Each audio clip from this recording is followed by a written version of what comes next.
So a little bit more on my background before we begin. There's many familiar faces in the audience, but for those that don't know me, I'm a former military intelligence officer and work quite a lot with the national crime agencies and various other organizations such as that. I'm the former chief cyber strategist for Hewlett-Packard, but these days I'm doing a lot of work on the new MBA in cybersecurity and helping devise and launch and indeed lecture on that particular program.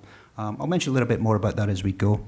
I'm also the company secretary for the ISSA UK, so ISSA UK. So hopefully there's a few members in the audience. If not, please do join. That's around about 10,000 security professionals globally, and well worth being a member of. And lastly, I'm here as well as the CEO and founder of a cybersecurity organization. So very much working at the forefront, the operational end of cybersecurity with clients internationally. Other than that, I was a sports psychologist by trade, a professional stage hypnotist at one stage, so you will enjoy today. One and all.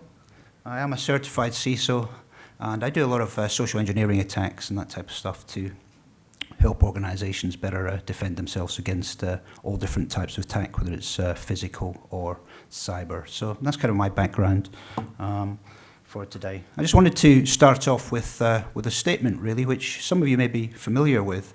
And, you know, whilst it's aging a little bit now, this is Richard E. Clark, who's the former advisor to George W. And I'll just allow you to just assimilate that for a second, and I'll paraphrase it in a second.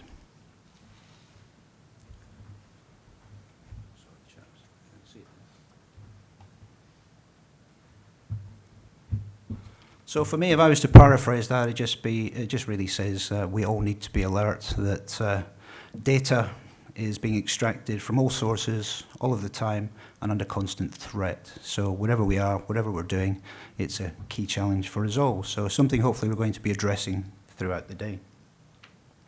The cost of cybercrime, well, figures vary, and many of you will have seen this figure previously, but 27 billion is the annual estimate of cybercrime to the UK, which equates to about £1,000 every single second of hard-earned taxpayers' money.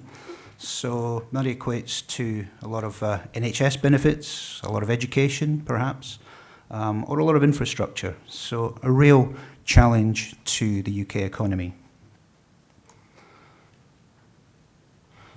We've seen some of the largest breaches in history over the last few months, actually, and I'll talk about one in a second. But 2014, the year of the mega breach and identity theft, up some 78% on the previous year. So things continuing to grow and be a major challenge.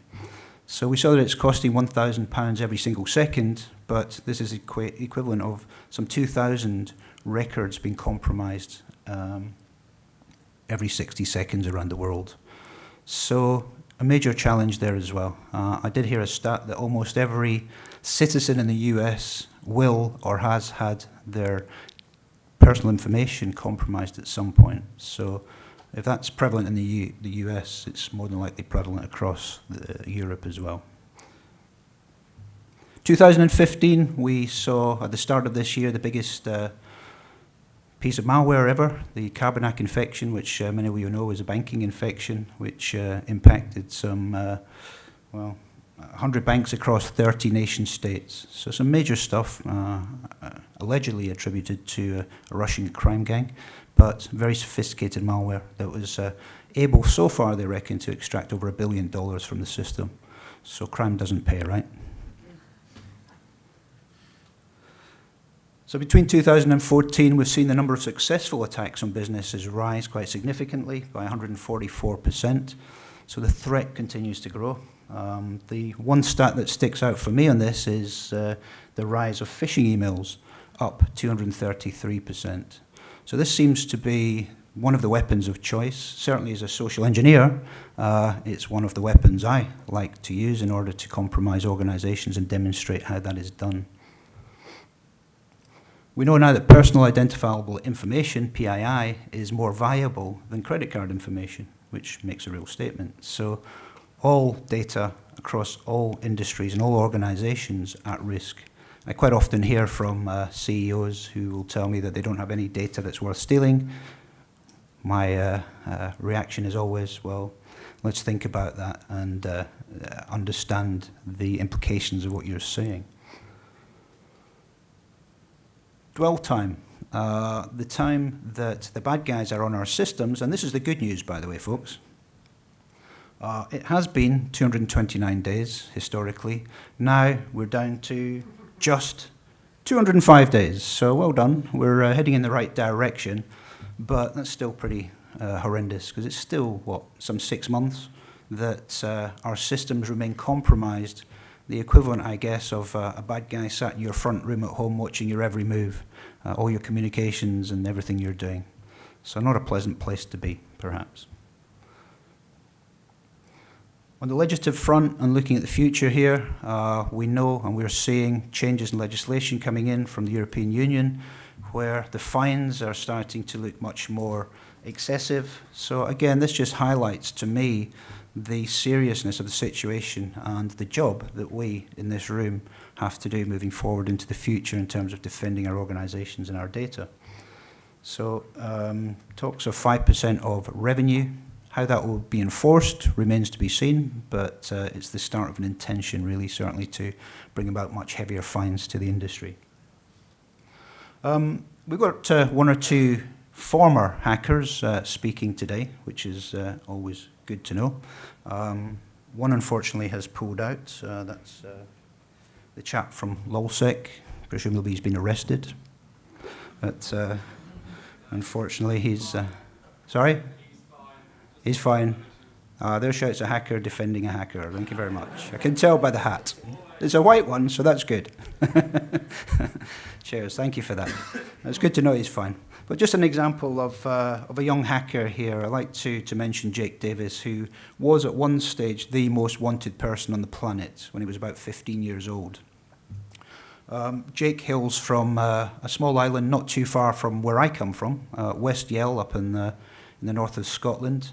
And for those that know that area, it's a pretty desolate little island, sort of one post office, a pub and a school, and not much else for a young 14, 15-year-old lad to do. So Jake kind of progressed from Grand Theft Auto and Assassin's Creed into doing something a bit more serious, and was attracted to the White House, the Penthouse, and military systems in the US, which for some reason they didn't like. So he was, at one stage, the most wanted man on the planet, as far as the FBI and the CIA were concerned. Now, what's interesting about Jake, from my perspective, Charlie, the arresting officer who I was speaking to afterwards, was telling me that when she arrested him, lovely chap, had no real understanding of some of the stuff that he was doing. But his other hobby, in addition to hacking, was knitting. So most wanted man on the planet, paints a picture, right? So we're there, hack one, pearl one, hack one, pearl one. But, that's the funny side of it. The other side of it is he's a UK citizen, and, these guys doing things on other nation-state citizens, and if it was North Korea, for example, they might not take too kindly to it. So there is a kind of a serious side to these young chaps and what they're doing. And it's just one example. We all know in this audience there are many adversaries out there. So one of the key problems and challenges that we see moving forward, and many of us will be aware of this, is the resources available within the cybersecurity industry to defend ourselves against the adversaries. And we see a massive move in STEM education, science, technology, education, and mathematics, moving away from the developed nations to the emerging nations. So around about 5 times more graduates coming out of the emerging nations than there are out of Western type educational facilities, for example. So we're seeing strong growth in these types of education components across countries such as these. not always necessarily that friendly and in tune with the West's way of life or our approach to things. So, the balance of resourcing of the more technical skill set, which one might argue is where a lot of the clever and the innovation comes from around the hacker community, is shifting into the future. So this is why I'm keen to help develop an educational program across the UK, and we're very keen to have launched the National MBA in Cybersecurity with Coventry University, which really is not so much focusing on technical skills. I think there's a lot of MSCs, etc., out there that do focus very heavily on that, and appropriately. But it's how do you, as a leader, a board leader, manage cyber crisis and a cyber incursion? How do you manage the police? How do you manage the stakeholders? You might have government, all sorts of individuals who are interested in understanding how you're handling the situation, not least of which might be clients and customers.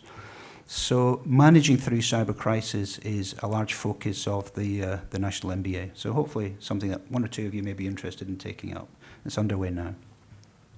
And you can even go on to do a doctor's in business administration in cybersecurity now. So 3 real career paths there.